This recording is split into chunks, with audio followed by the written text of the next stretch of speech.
The Lord be with you. A reading from the Holy Gospel according to St. John. Jesus said to his disciples, Amen, amen, I say to you, you will weep and mourn, while the world rejoices. You will grieve, but your grief will become joy. When a woman is in labor, she is in anguish because her hour has arrived. But when she has given birth to a child, she no longer remembers the pain because of her joy that a child has been born into the world. So you also are now in anguish, but I will see you again, and your hearts will rejoice, and no one will take that joy away from you. On that day you will not question me about anything. Amen, amen, I say to you, whatever you ask the Father in my name, he will give you. The Gospel of the Lord.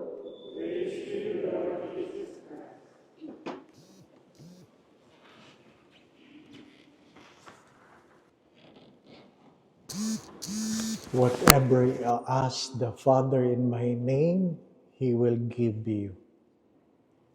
But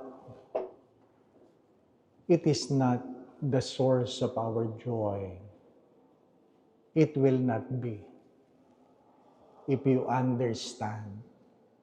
In the last few days of the life of my former spiritual director, the late Father Ben Carlos, he would talk about joy, he would talk about heaven, he would talk about the useless worries while he was much younger and healthy.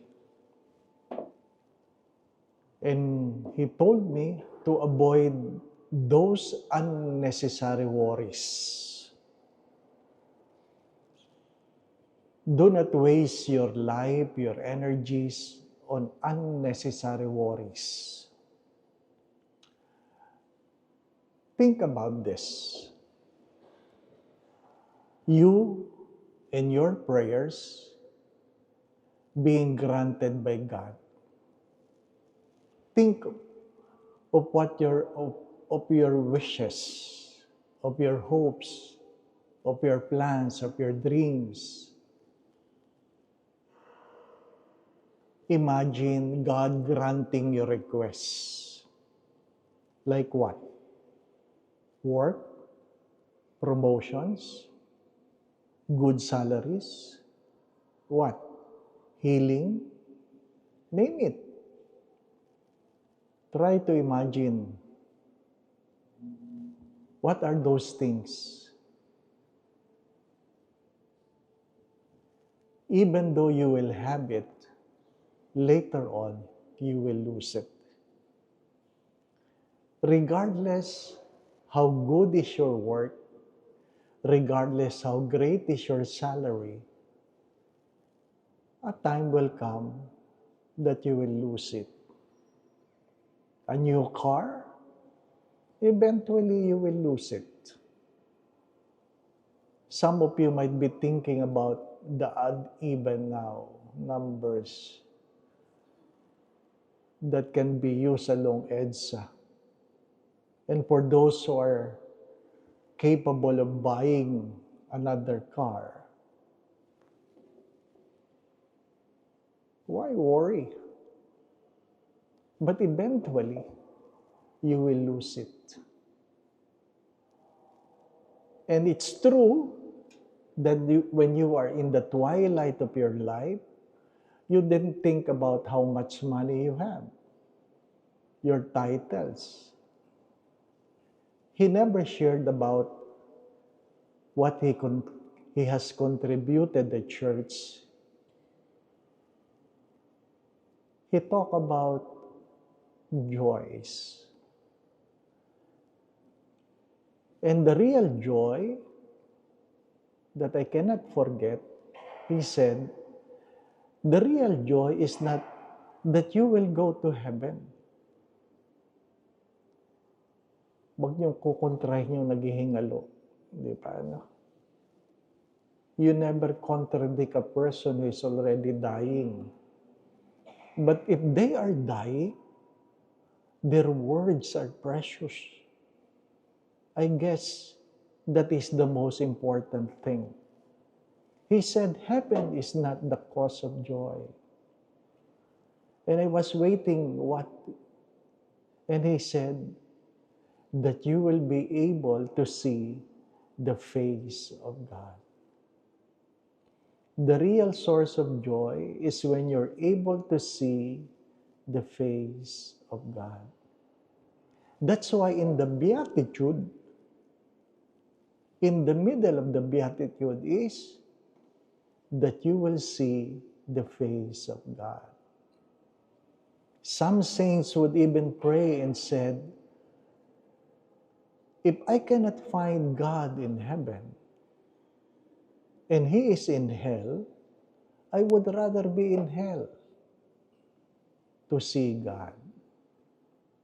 The real joy is finding God. Do not forget that. We came to this pilgrimage and did not find God here, and we live and go home leaving behind God. We came to this pilgrimage with God, and we will be going home with God. You don't only go home with a big heart, you go home with God.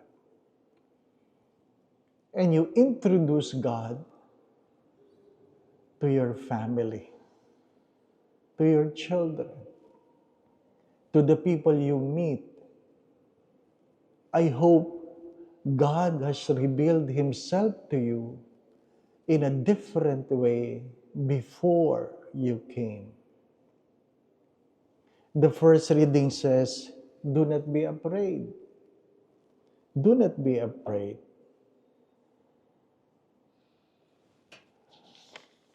Some writers would quote these words of St. Paul. Do not be afraid, for I have many people in this city. Wherever God will send you, do not be afraid. As the saint would say, not using the words people, but they would say, because I have many angels in this city. We have many angels in this city. My dear friends, my brothers and sisters, we thank God for our experiences. But what is more important is the decision after the experience. Because a lot of people have experiences but fail to decide. And what was my reminder?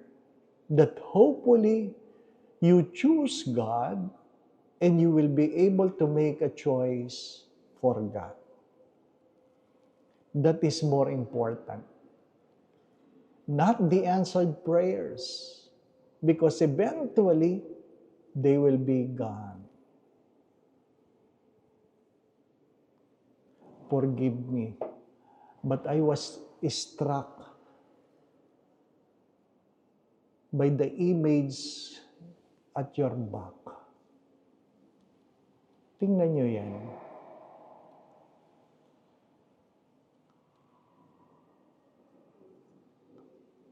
Ano kaya't ganyan ang kabaong namin ni Father Roy, no? Ganyan ang forma namin, no?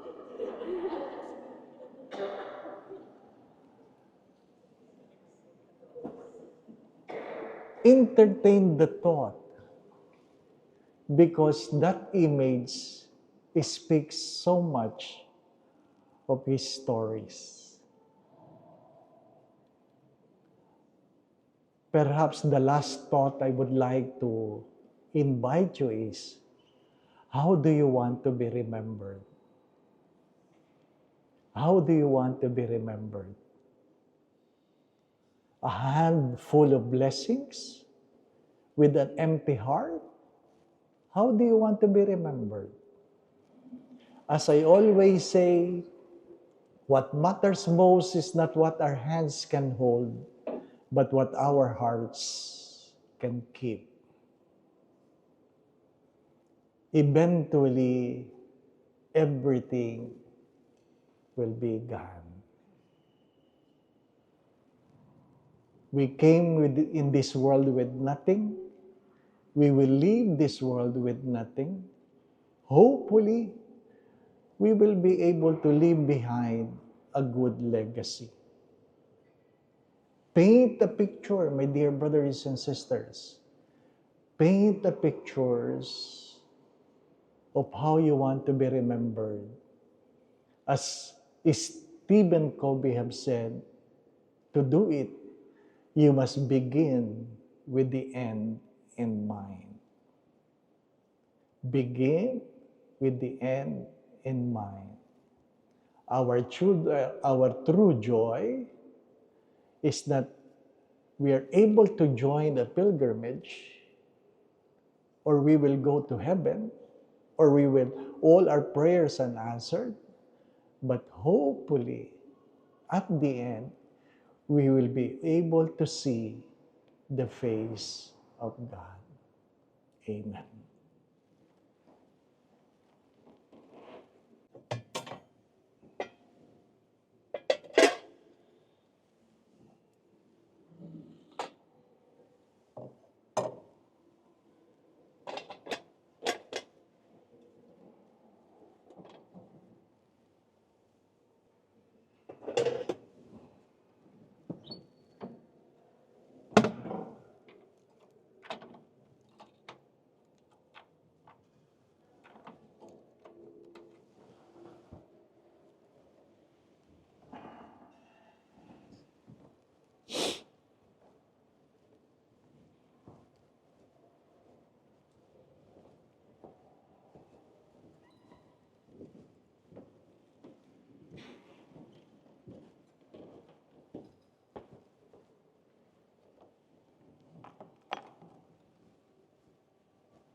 Let us pray.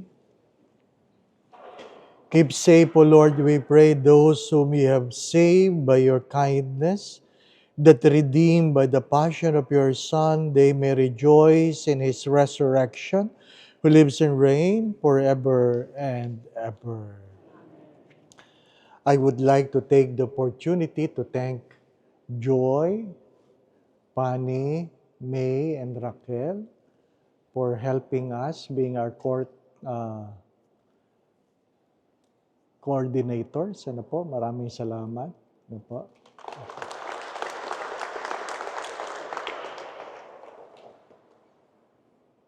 Of course, we thank Father Roy. Diba?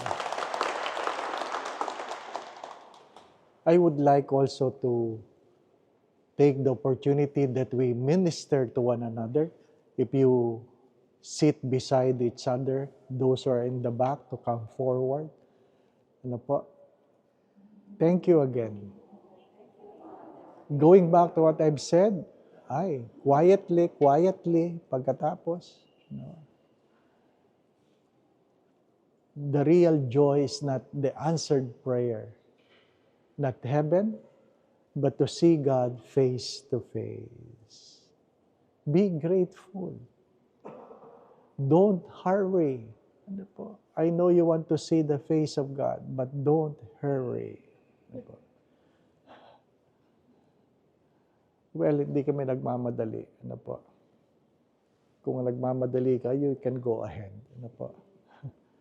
Don't hurry, but do not forget what is more important. Begin with the end in mind. Imagine what kind of stories you will be remembered. The Lord be with you. And may Almighty God bless you and your family, the Father, the Son, and the Holy Spirit. The Mass has been offered. We go in peace to love and serve the Lord. Salve Regina, Mater Misericordiae, vita dulcedo, espes nostra salve. Ad te clamamus, exules filii Ebe, ad te suspiramus, gementes et flentes, in hac lacrimarum valle. Ea ergo, advocata nostra, ilius tuos, misericordes oculos, ad nos converte. Et Iesu, benedictum fructum ventris tui, nobis pos hoc exilium ostende. O clement, o pia, o dulcis Virgo Maria. Pray for us, O Holy Mary, Mother of God.